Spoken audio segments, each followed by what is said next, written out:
Atlanta officials say changes by the Trump administration could make it more difficult to get federal housing assistance. That's right. And with federal funding being cut, some local leaders want to put a pause on rent increases.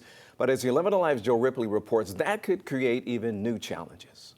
Kamaya Fuller says she's working overtime just to stay in her home. Prices have skyrocketed with housing, with everything. She's visiting Atlanta Housing to try and get some rental assistance. I'm moving on a prayer. I do have an apartment now.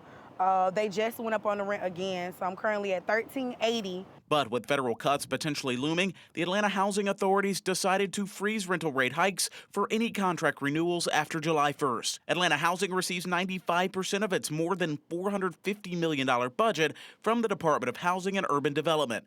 But there's growing concern from landlords worried about rising costs with no other way to pay for them but to increase rent. I think Atlanta Housing is fighting as hard as they can. Atlanta City Council member Liliana Bakhtiari says the city has to do everything it can to prevent homelessness from growing.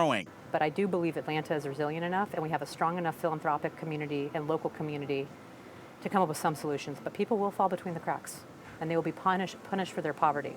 As Kamaya Fuller continues to look for housing help, she hopes funding cuts don't come to her doorstep. No one wants to be homeless, of course. I just feel like housing just gives a sense of safety. You can be comfortable. It's just everyone needs somewhere to stay. In Atlanta, Joe Ripley, 11 Alive News.